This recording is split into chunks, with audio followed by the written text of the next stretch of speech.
बिस्मिल्लाहिर्रहमानिर्रहीम, अस्सलाम वालेकुम। मैं हूं सलीम खालिक और आप देख रहे हैं program cricket corner. Pakistan cricket board ने 10 साल पहले पीएसएल का एक आइडिया पेश किया जिसे उनके अपने लोगों को ही मुखालफत का सामना करना पड़ा। पहले जो एक इंतज़ामिया थी उन्होंने भी कोशिश की थी लेकिन इस प्रोजेक्ट को अमली जामा नहीं पहना सके थे। फिर नजम सेठी जब आए तो उन्होंने कोशिश की कि इस तरह इस इवेंट को आगे लेके जाएं। बहुत उनको भी मुखालफतों का सामना करना पड़ा, मुश्किलात का सामना करना पड़ा। लोग कह रहे थे कि यार ये क्या है, कोई फ़ायदा होगा नहीं, पीसीबी को लॉसेस होंगे और इस प्रोजेक्ट को ख़त्म करना पड़ेगा। लेकिन दुनिया में इसी तरह की लीग्स हो रही थी और आगे भी होने वाली थी, तो पाकिस्तान पीछे नहीं रह सकता था। और अब वो वक्त आ गया है कि पाकिस्तान क्रिकेट बोर्ड का जो रेवेन्यू है उसमें दो जो सबसे ज़्यादा मेन चीज़ें हैं वो है, एक आईसीसी से जो रकम मिलती है वो, और एक पीएसएल से हासिल शुदा रकम। और पीएसएल से जो पैसे मिलते हैं उसकी ख़ास बात ये होती है कि इसमें इन्वेस्टमेंट भी नहीं करनी पड़ती।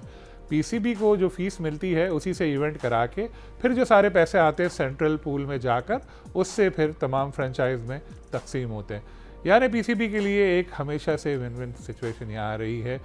मुल्क में इंटरनेशनल क्रिकेट की वापसी में भी पीएसएल का बड़ा अहम किरदार रहा। तो पीएसएल जिन्होंने शुरू की वो है नजम सेठी, और आज हमें ज्वाइन करेंगे लाहौर से। उनसे पूछेंगे किन मुश्किलात का सामना करना पड़ा था जब ये लीग शुरू कर रहे थे, अब कैसा समझते हैं लीग को, और आगे उसको मज़ीद बढ़ाने के लिए क्या करना पड़ेगा। तो नजम सेठी साहब, बहुत बहुत शुक्रिया, आपने वक्त दिया और आपका जो लगाया हुआ पौधा था वो तनावर दरख्त बन चुका है, फल भी देने लगा है। तो ज़रा बताइए पीएसएल आपने किस तरह से शुरू की, क्या आपको मुश्किलात पेश आई, ज़रा तफसील से बताइए। जी बड़ी मेहरबानी सलीम भाई। पीएसएल तो कामयाब हो चुका है, अब उसमें तो कोई शक नहीं है। जितनी रेवेन्यू पीएसएल से आती है तकरीबन उतनी ही रेवेन्यू अब आईसीसी से आती है। तो पीसीबी बिल्कुल इंडिपेंडेंट हो चुका है, इसीलिए मेरा ख्याल it's one of the four boards in the ICC जो कि अपने पाँव पे खड़े हैं financially. So yes, PSL has been a success. कैसे इस तजवीज़ को अमली जामा आपने पहनाया, किन मुश्किलात का सामना करना पड़ा और टीमें कैसे फ़रोग की? जी हाँ, बड़ी लंबी कहानी है पर मुख्तसर ये है जी कि बड़े मुश्किल काम था। जब मैं वहाँ पहुँचा तो मुझे बताया गया कि जी 2-3 साल से कोशिश की जा रही है कि एक पीएसएल जैसी चीज़ लॉन्च की जाए, मगर प्रीवियस एडमिनिस्ट्रेशंस ने बड़ी कोशिश की है, 6-7 करोड़ रुपया भी खर्च कर दिया है, लोग भी हायर किए थे मगर हो नहीं सका उनसे। तो मगर मेरा ये ख्याल था ये हो सकता है, और मेरा ये ख्याल था कि एक वजह थी जिसकी वजह से ये नहीं हुआ, वो अब ओवरकम हो सकती है। उस वक्त मेरा ख्याल है सोच ये थी मैनेजमेंट के अंदर कि जब तक पाकिस्तान में नहीं होगा पीएसएल कामयाब नहीं हो सकता। मेरा मौक़िफ़ ये था कि ज़रूरी नहीं है कि शुरू में पाकिस्तान में हो, क्योंकि इसके सारा फाइनेंशियल मॉडल जो है वो आई बॉल्स के ऊपर डिपेंड करता है, और आई बॉल्स जो हैं वो अब ब्रॉडकास्टिंग में हैं, स्टेडियम्स में उतने नहीं हैं। स्टेडियम्स का जो हिस्सा है वो बहुत स्मॉल पार्ट है। गेट रिसीट्स जो ज़्यादा जो जो रेवेन्यूज़ हैं वो आपको ब्रॉडकास्टिंग से आएंगी। इसलिए अगर आप दुबई में भी करें या कहीं और करें तो ये कामयाब हो सकता है। ये ऐसी सोच पहले नहीं थी। पहले यही था कि जब तक पाकिस्तान में नहीं होगा तो कामयाब नहीं हो सकता, और पाकिस्तान में फॉरेन प्लेयर्स आने के लिए तैयार नहीं थे। तो ये सबसे बड़ी रुकावट थी। तो I think psychologically we took a different approach, और वो कामयाब हो गई। अब उसमें रुकावटें बहुत थी। पहले तो दुबई जगह सेंटर नहीं मिल रहा था, फिर मैंने दोहा भागा, फिर मलेशिया गया जगह ढूंढने के लिए, और बड़ी बहुत सी मुश्किलात थी। फिर फाइनली हमने कर ही लिया, दुबई वालों को मना लिया। हमारा अपना बोर्ड जो था वो भी मुतमईन नहीं था, उन्होंने कहा जी कैसे हो सकता है, पहले हुआ नहीं तो अब कैसे होगा, आप गलती कर रहे हैं, हमारे पैसे ज़ाया हो जाएंगे। तो मुझे याद है कि हमारे बोर्ड ने कहा जी हम $3 लाख देते हैं, आप $3 लाख के अंदर आप ये पीएसएल करके दिखाएं। और उस वक्त मेरे चेयरमैन थे चेरियार साहब, बड़े नफीस शख्स, वंडरफुल मैन। तो उन्होंने कहा कि नजम ये नहीं हो सकता। तो खैर बोर्ड के मिनट्स में लिखा गया कि जी $3 लाख हम सेठी को देते हैं, अगर ये कर सकता तो कर ले। और यहाँ तक ये था कि उस वक्त का जो बोर्ड की मैनेजमेंट थी, हमारे सीओओ, फाइनेंस सीएफओ और बाकी भी लोग, वो उन्होंने भी कहा कि नहीं सर ये मत करें। तो बहरहाल हमने फिर फैसला किया करना है, और फिर हमने कर लिया। और तो पहले पीएसएल की जो कामयाबी थी उसमें हमें कोई $2.5 लाख, $2.5 मिलियन के करीब हमने $2.6 मिलियन कमाया। हालांकि इन्होंने कहा था कि 3 लाख से ज़्यादा आपको नुकसान नहीं होना चाहिए। हमने 2.5 मिलियन से ज़्यादा का प्रॉफिट किया, और उसमें फिर हमने वो 2 मिलियन जो थे, क्योंकि फ्रेंचाइजीज के लॉसेस थे, तो हमने कहा कि अगर फ्रेंचाइजीज के लॉसेस होंगे तो फिर आगे ये बात आगे नहीं बढ़ेगी। जब तक प्राइवेट सेक्टर नहीं थोड़ी बहुत प्रॉफिट बनाएगा तो वो सपोर्ट नहीं करेंगे इसको, आगे भी टीमें बेचनी है। तो फिर हमने वो $2 मिलियन जो थे वो 5 टीमों के दरमियान में हमने डिस्ट्रीब्यूट कर दिए टू कवर देयर लॉसेस, ताकि मॉडल जो है, फाइनेंशियल मॉडल जो है वो बरकरार रहे और वो आगे जाके कामयाब हो। और आपको पता है जब चौथी टीम आई तो पहले टीमें मैक्सिमम जो थी वो 2.5 मिलियन की हमने बेची थी, कराची की टीम और लाहौर की, और जब मुल्तान की टीम आई तो $4 मिलियन पे जाके वो गई। तो ये फाइनेंशियल मॉडल को भी हमने सपोर्ट करना था, और भी बहुत सी रुकावटें थी। आज आपको बता सकता हूँ कि जब पहला PSL हमने लॉन्च किया वहाँ, तो वहाँ ब्रिटिश क्राइम एजेंसी भी पहुंची हुई थी। तो 3 घंटे पहले मैच से पहले मुझे बुला लिया गया, वहाँ एक कमरे में ले गए और कहने लगे जी हमारे पास एविडेंस है कि आपके 2 प्लेयर्स जो हैं वो स्पॉट फिक्सिंग करने वाले हैं। आप सोचिए मेरे पे क्या गुजरी उस वक्त, कि अभी लॉन्च नहीं हुआ और पहले से स्पॉट फिक्सिंग के, और वो भी ब्रिटिश क्राइम एजेंसी ये इल्ज़ाम लगा रही है। वो किस तरीके से हमने उस मरहले को क्रॉस किया वो किसी वक्त मैं आपको बताऊंगा, मगर वो कर लिया हमने। और वो जो प्लेयर्स थे उनको बाद में हमने सैंक्शन भी कर दिया, मगर मामला चलता रहा। एक दूसरी मरहला ये था कि पाकिस्तान कैसे लाया जाए। उस वक्त सेकंड जब PSL हुआ तो मैंने कहा हमें एक कम अज़ कम फाइनल जो है वो पाकिस्तान में होना चाहिए, और कुछ नहीं। तो फ्रेंचाइजीज भी इसके खिलाफ थे, उन्होंने कहा जी खुदा ना ख्वास्ता वहाँ कुछ हो गया तो सारा तबाही हो जाएगी। उस वक्त की हुकूमत भी बड़ी परेशान थी कि ये मत करें, आप अभी ठहर जाएं, अभी यहाँ बहुत हालात ख़राब हैं। मगर उस वक्त हमने ये फैसला किया कि नहीं, हमने करना है। और मैं दाद देता हूँ क्वेटा ग्लैडिएटर्स की और पेशावर वाले जावेद अफरीदी की, पेशावर ज़ल्मी की, कि उन्होंने कहा कि ठीक है जी हम आपके साथ हैं, चलें पाकिस्तान चलते हैं, because they were in the final. तो मतलब है कि सब ने हाथ बढ़ाया और फिर हमने फाइनली रिस्क ली और हमने कर दिया। उसके बाद फिर रास्ता आहिस्ता आहिस्ता खुलना शुरू हुआ, जब फॉरेन प्लेयर्स ने देखा कि नहीं ऐसी सिक्योरिटी ठीक है। फिर हमने ICC से एक इंटरनेशनल टीम हम लेके आए टू प्रूव कि सिक्योरिटी ठीक है। उसके बाद मैं श्रीलंका गया, मैंने श्रीलंकन्स को कहा कि देखिए आपकी वजह से ये हमारी इंटरनेशनल क्रिकेट ख़त्म हो चुकी है, because of what happened to you.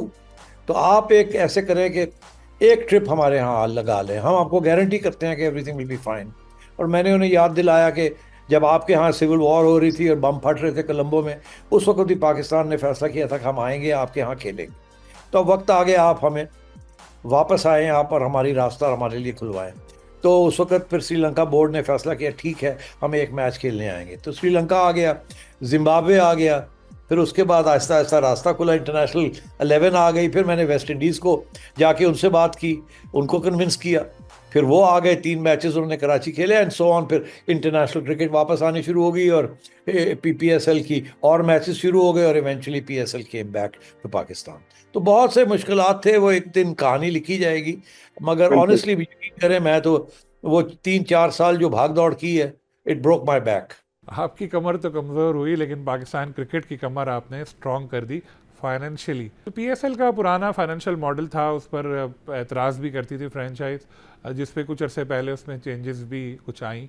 तो आपको क्या लगता है अब ठीक हो गया या मज़ीद तब्दीलियों की ज़रूरत है? सलीम भाई, मैंने टू बी वेरी ऑनेस्ट जो तब्दीलियां आई हैं फाइनेंशियल मॉडल में उसको स्टडी नहीं किया। मैंने सुना है कि उससे कुछ तब्दीलियां आई हैं पिछले 3-4 साल में।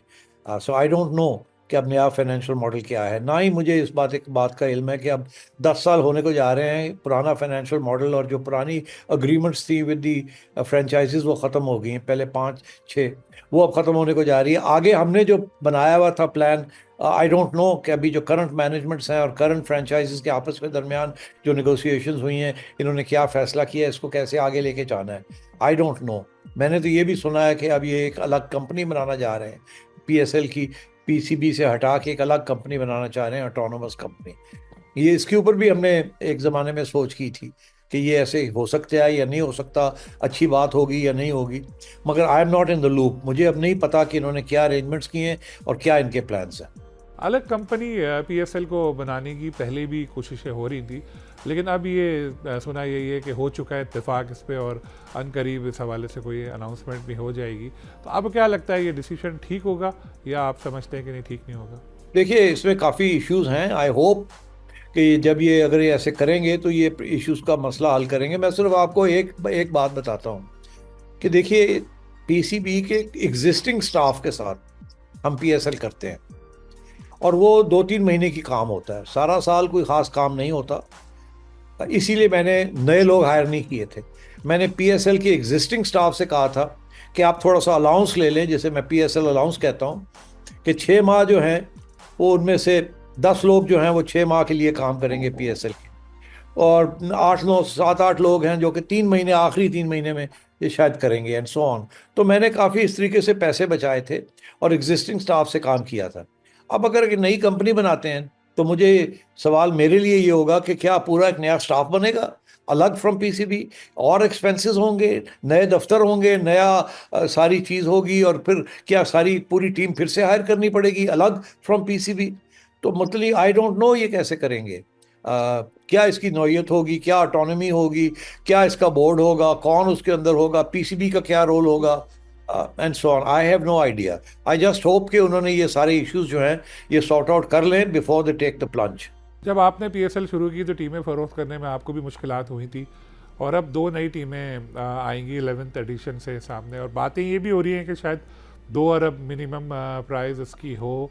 तो जो मौजूदा हालात आपको लग रहे हैं और जिस तरह मुल्तान सुल्तान को लॉसेस हैं 1 अरब 8 करोड़ सालाना में भी, तो आपको लगता है कि इतनी महंगी टीम कोई ख़रीदेगा? आप सही कह रहे हैं। अगर किसी फ्रेंचाइज का बहुत बड़ा लॉस हो रहा है, वो ज़्यादा देर बर्दाश्त नहीं कर सकता, तो उसके लिए फिर क्या करना पड़ेगा? एक ऑप्शन तो ये होती है कि वो बेच देते हैं अपनी टीम। वो कहते हैं ठीक है जी, हमारे जो लॉसेस हो गए वो हो गए, हमने बर्दाश्त कर लिया, और नहीं कर सकते, तो they go to the market and से जी कोई और ख़रीद ले। जैसे कि मुल्तान सुल्तान एक्सचेंज हैंड्स हुई है, पहले एक ग्रुप ने ख़रीदी, उनसे बर्दाश्त नहीं हुए लॉसेस, उन्होंने किसी और को बेच दी, उनके लॉसेस चल रहे हैं। मगर मेरा ख्याल है कि तो वो तो ऑप्शन है हर एक के पास, मगर पीसीबी को इन चीज़ों की तरफ गौर करना चाहिए कि इतने पैसे ना मांगें फ्रेंचाइजीज से जिसके साथ उनका नुकसान होना शुरू हो जाए। पूरा मॉडल को स्टडी करना चाहिए। फॉर एग्जांपल मैं आपको एक छोटी सी बात करता हूँ। आज जो इकॉनमी का हाल है वो इतना अच्छा नहीं है। जब हमने ये इसको लॉन्च किया था तो उस वक्त हमें 5-6 लोग मिल गए थे जो कि इतने पैसे खर्च करने के लिए तैयार थे। जब मुल्तान सुल्तान बिकी तो उस वक्त भी $4 मिलियन जो था वो 180-200 रुपये पे डॉलर था। अब तो आप देखिए ना, डॉलर जो है वो कहाँ पहुंच गए। अब अगर डॉलर, अब मुझे नहीं पता अभी भी ये डॉलर के अंदर बेचेंगे या ये रुपीस में बेचेंगे, क्या कोई फिक्स रेट करेंगे, नहीं करेंगे, कितने की बेचेंगे, और क्या वो रिकवरी हो सकेगी उस फ्रेंचाइज की? बिकॉज इस वक्त जो मेरी इंफॉर्मेशन है, और आई मस्ट एडमिट पूरी नहीं इंफॉर्मेशन मेरे पास, मुझे पीसीबी ने कंसल्ट नहीं किया, मैं उनके लूप में नहीं हूँ, किसी स्टेज पे पीसीबी ने मुझे पिछले 4 साल में कंसल्ट नहीं किया, सो इट्स फाइन। मगर मैं सिर्फ ये कहना चाह रहा हूँ कि इस वक्त क्या स्पॉन्सरशिप्स इनको मिल जाएंगी, क्या इनको ब्रॉडकास्ट, ये तो आखिरी साल है, पुरानी ब्रॉडकास्ट राइट्स इन्होंने बेची हुई हैं। गोइंग फॉरवर्ड अगर एक इकोनॉमिक रिवाइवल इस मुल्क में स्लो होती है या 5-6% पे ग्रोथ नहीं होती इकोनॉमी की, तो इनको स्पॉन्सर्स कहाँ से मिलेंगे जो पूरे पैसे देने के लिए तैयार होंगे? एज वी स्पीक मुझे खदशा है कि अभी भी पूरे स्पॉन्सर्स इनको नहीं मिल रहे हैं इन टर्म्स ऑफ जिन्होंने शर्ट्स खरीदनी है या लोगोस लगाने हैं या बाहर के फॉरेन इन्वेस्टमेंट लेके आनी है, तो उसके बगैर ये कैसे चलाएंगे? इसलिए आई थिंक इसके ऊपर सही तरीके से सोच होनी चाहिए गोइंग फॉरवर्ड, बिकॉज काफ़ी कॉम्प्लिकेशंस अराइज हो सकती हैं। इस बार आईपीएल के साथ पीएसएल हो रही है, तो इसका फ़ायदा है या नुकसान? देखिए सलीम भाई, दो बातें हैं। एक तो ये कि ये हमें चैंपियंस ट्रॉफी करनी थी और उसके डेट्स फिक्स की हुई थी आईसीसी, तो हमारा जो नॉर्मल स्लॉट होता है पीएसएल का फरवरी में, वो हमें नहीं मिला। तो अब उसके बाद ये था कि अब फिर कहाँ हो, किस वक्त हो। अब पीसीबी ने फैसला ये किया है कि ये अप्रैल में होगी and it will run parallel with the IPL. अभी इसमें आपको खुद ही एहसास होना चाहिए कि इसमें क्या कॉम्प्लिकेशंस हो सकती हैं। बहरहाल मैंने सुना है कि कोई इतनी लंबी चौड़ी प्लेयर एक्विजिशन में इतनी नहीं बात हुई। जिन प्लेयर्स ने आईपीएल जाना था वो चले गए हैं, जो रह गए हैं उनमें से इन्होंने सेलेक्ट कर लिए हैं। एक आध ने ड्रॉप आउट कर गया है, उसके बारे में तो खबरें भी आ चुकी हैं, इन्होंने उनको नोटिस भी दिया हुआ है। बट आई थिंक प्लेयर्स आ जाएंगे, कुछ बहुत बड़ा पूल है दुनिया में, तो प्लेयर्स तो बहुत से मिल जाते हैं। ठीक है, टॉप प्लेयर्स शायद कुछ ना आए, मगर फिर भी इतने आ जाएंगे टू क्रिएट सफिशेंट एक्साइटमेंट। मगर जो मेरे लिए जो इशू ये है कि इस वक्त हमारी टीम की कारकर्दगी बड़ी कमज़ोर है, बड़ी मायूसी हुई हुई है पाकिस्तान के अंदर हमारी टीम की कारकर्दगी। और जिसके बारे में अब बहुत से जो स्पॉन्सर्स हैं, मैंने देखा है कुछ लोग तो एड्स भी प्लेयर्स के नहीं दे रहे, क्योंकि उनको पता है कि इस वक्त लोग बड़े नाराज़ हैं और अपसेट हैं with some senior players and so on. ये एक माहौल बना हुआ है इस मुल्क में, मायूसी हुई भी है। तो उस सूरत में क्या कितना इंटरेस्ट होगा इनका, कितना, उस सूरत में कितना इंटरेस्ट होगा अवाम का इन वॉचिंग PSL। मगर ये तो थैंक गॉड कि ये तो पहले बिक चुका है in many ways. So but still going forward these are important issues. मेरा ख्याल है दिस दिस जिस वक्त IPL हो रहा है उसके साथ साथ PSL जो होगा, जाहिर है कुछ ना कुछ इम्पैक्ट तो पड़ेगा। जब आपका दौर था तो उन दिनों हालात मुल्क के अच्छे नहीं थे, तो मजबूरी में आपको PSL बाहर लेकर जाना पड़ी। लेकिन अब इस तरह की बातें भी हो रही हैं कि PCB खुद चाहता है कि कुछ मैचेस मुल्क से बाहर कराए। तो पहले ये कोशिश के बाहर ना लेकर जाएं, अब ये कोशिश के बाहर लेकर जाएं, तो ये ठीक रहेगा? जी कोई हर्ज नहीं है, बिल्कुल कोई हर्ज नहीं है। अब मेरा ख्याल है कि PSL को अब बढ़ना चाहिए, और अगर ये PSL को USA में ले जा सकते हैं और वहाँ करवाएं, या ये UK में ले जाएं, या जहाँ भी, या कुछ गेम्स वहाँ करा लें कुछ यहाँ करा लें, I think financially it can work out. और आई थिंक PSL का भी कैनवस बड़ा होना चाहिए, तो हर्ज नहीं है, एक्सप्लोर करने चाहिए इस किस्म के ऑप्शंस। एक सवाल जो मैं PSL के जो इंतज़ामिया से भी पूछूंगा, आपसे भी मैं पूछना चाहता हूँ, क्या इंडिया की जो IPL है वो और पाकिस्तान की PSL है, उनकी जो टीम है, उनका कोई मैच होना चाहिए आपस में? देखिए जी, ये तो सबकी ख्वाहिश है ना कि इंडिया पाकिस्तान आपस में खेलें, इंडिया में आपस में खेलें, पाकिस्तान में आपस में खेलें, पाकिस्तान इंडिया के प्लेयर्स आएँ पाकिस्तान में PSL में खेलने के लिए, पाकिस्तान के प्लेयर्स IPL में जाएं खेलने के लिए। ये तो हर क्रिकेटर की, जैसे कहते हैं ना, ख्वाब है। हमारी ये ड्रीम है कि ये हो, because of course South Asia में India Pakistan produce the best talent in the whole world, तो इसमें तो कोई शक नहीं है। मगर क्या ये हो पाएगा इन द नियर फ्यूचर? मुझे नियर फ्यूचर में तो नज़र नहीं आ रहा। अभी तो सिर्फ ये है कि अगला जो वर्ल्ड कप होने जा रहा है इंडिया में, वहाँ भी अगर हाइब्रिड मॉडल ही मेरा ख्याल है चलेगा। तो ये जब हाइब्रिडिटी ख़त्म होगी और गवर्नमेंट टू गवर्नमेंट कॉन्टैक्ट्स ऐसे होंगे कि दोनों गवर्नमेंट परमिशन देंगी। हमारी गवर्नमेंट ने तो कभी प्रॉब्लम नहीं क्रिएट किया, वो तो कहते हैं आए खेलें यहाँ से। उनकी गवर्नमेंट जो है वो BCCI को रोकती है। बड़ी अनफॉर्चुनेट सिचुएशन है कि BCCI एक प्राइवेट अदारा है, PCB एक गवर्नमेंट का अदारा है। यहाँ की गवर्नमेंट का अदारा जो है वो कहता है आए इंडियंस आके खेलें यहाँ, और वहाँ का प्राइवेट इदारा जो है वो कहता है कि नहीं, हमने गवर्नमेंट की परमिशन लेनी है। चले, हर एक के अपने अपने कंस्ट्रेंट्स होते हैं सियासी तौर पे, मगर जब तक ये इंडिया पाकिस्तान हुकूमतें आपस में हाथ नहीं बटाएंगी और मिलाएंगी नहीं, तो उस वक्त तक मैं नहीं समझता कि ये cricketing ties between India and Pakistan will be restored. तो आपने जो बात की वो तो उसके आगे की बात है। सवालात तो सेठी साहब बहुत है आपके हवाले से, क्योंकि आपकी पर्सनैलिटी ऐसी है, बहुत मुतहरिक रहे हैं पहले भी, लोग अब भी आपको याद करते हैं। लेकिन ज़ाहिर है आपने कहा था कि भाई ये इंटरव्यू सिर्फ PSL तक महदूद रखना, तो मैंने इसको PSL तक महदूद रखा है। लेकिन जब कभी आप चाहें दीगर उमूर में भी पाकिस्तान क्रिकेट की बात करना, ज़रूर बताइएगा। बहुत शुक्रिया आपके वक्त का। जी बिल्कुल जी, बिल्कुल ठीक, थैंक यू। तो नजम सेठी की गुफ्तगू आपने सुनी, इन्होंने सारी पुरानी यादें ताज़ा की कि किस तरह की मुश्किलात का सामना करना पड़ा था PSL के आगाज़ के वक्त, और इनको लगता है कि ये जो काम उन्होंने शुरू किया था अब काफ़ी आगे जा चुका है और अच्छी PSL जा रही है। लेकिन उनके ख़्याल में अलग कंपनी बनाना कोई इतना अच्छा फ़ैसला नहीं होगा। उन्होंने दीगर तजावीज़ भी दी हैं कि इस तरह PSL को आगे लेकर जाए, लेकिन साथ ये शिकवा भी किया कि काफ़ी बरस से उनसे कोई मशवरा भी नहीं लिया गया क्रिकेट के हवाले से। खैर, फिर आपसे मुलाकात होगी इंशाल्लाह किसी और गेस्ट के साथ। अल्लाह हाफ़िज़।